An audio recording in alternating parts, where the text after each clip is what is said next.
David is a candidate for U.S. Senate in California, running against Dianne Feinstein. He currently works as a legislative analyst in Sacramento. He was the staging location director for Bernie Sanders' campaign in the California 6th District. And his platform, as one might expect, includes campaign finance reform, education reform, environmental protection, and healthcare reform. SB 562, the Healthy California Act, is what we're talking about.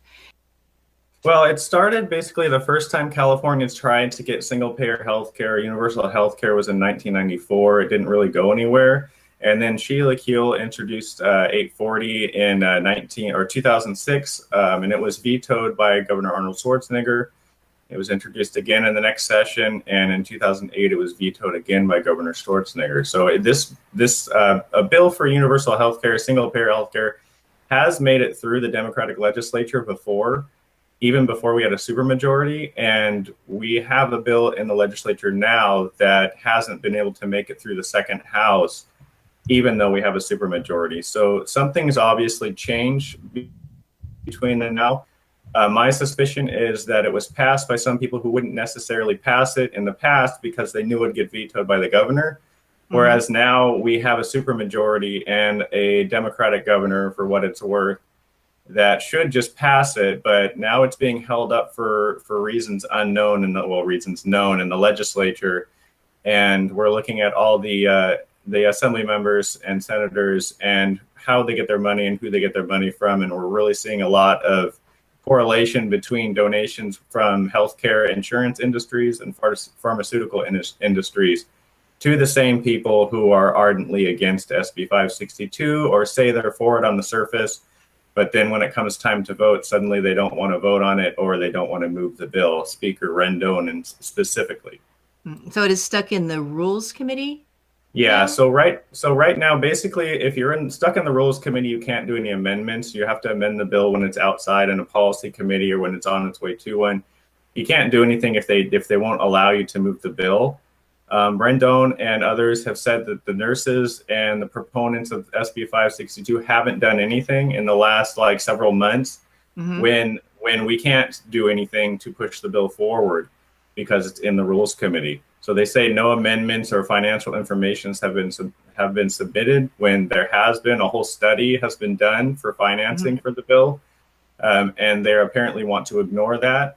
Several studies have been done in the past of how to fund single payer. There's a lot of ways to fund it. I have my own preference of how to fund it. Other people have theirs, but the point is the funding's there, but until we release the bill, we can't do anything about it. Right. And who has the power to, is it only Rendon that has the power to release that? What can compel him to change?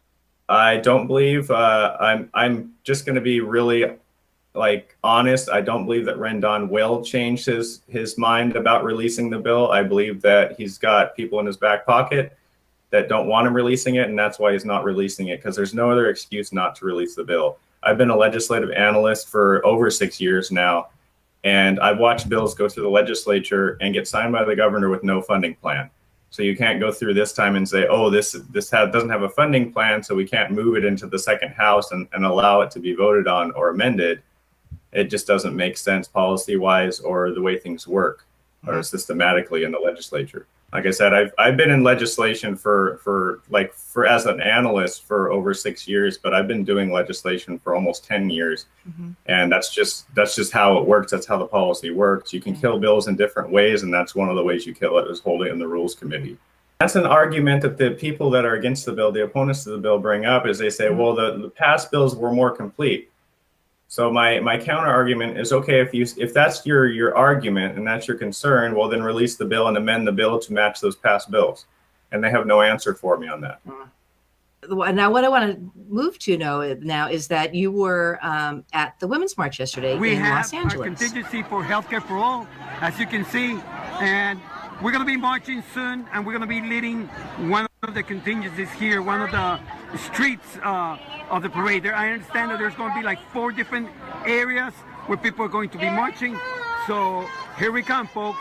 Ladies and gentlemen. So what was it like? Tell us what it was like at the march. Tell us where this is right when you were starting. Tell us what you did and how did people react to your message? Well, we got there. The original intention, I was going to join the people protesting Rendon, and basically we're going to do a shout out while he was up on stage speaking. And then I met up with the Medicare for All contingent and the nurses, and they gave me jobs. So I said, okay, let's do this. So at first I was holding the banner up front, as you see there, and after that I actually was handed off one of the letters because someone needed to switch off to take video and do some other stuff. So at the beginning, I was actually passing out literature, and it actually on the back, it had Rendon's number in a paragraph instructing people to call Rendon. So I was walking around the march letting people know about SB 562 and what we needed them to do to get on that action and call Rendon and tell them to release SB 562.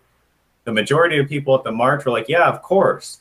And I was telling people, you know, SB 562 would cover all women with their health care because it covers everybody.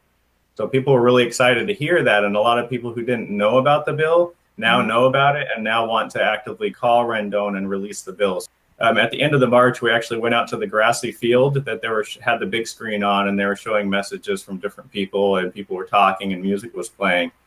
And we actually went right in the middle of the field and set up, and we did the whole Medicare for All chants and marched right onto the field, and everyone was cheering us on.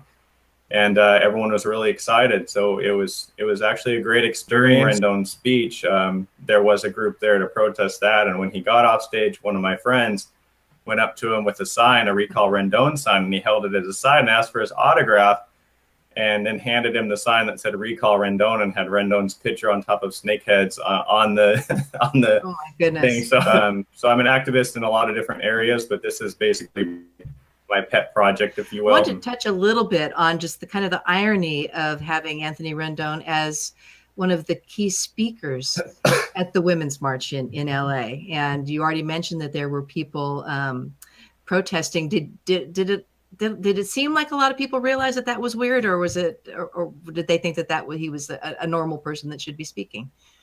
Well, you have to remember that a lot of people that are involved with the Women's March aren't necessarily there because of state politics. They're there because of federal level politics, and they're there to protest Trump. That's the real energy at the march. So a lot of people we talked to hadn't known prior to the fact that SB 562 was in the legislature. They might have heard about single payer or heard about the protests and whatnot, but they didn't have a lot of details on it because that wasn't their focus, especially on that day. So we actually got the word out to a lot of people at the march. When we told them about Rendon holding the bill, we were passing out the literature. A lot of people were shocked. Like, why would he do that? Why would he hold back a bill that, you know, would help women's health and help all women get covered from homeless, you know, to the wealthiest person in the state? Everyone would have medical coverage free of charge, well, at least free of charge on the one end.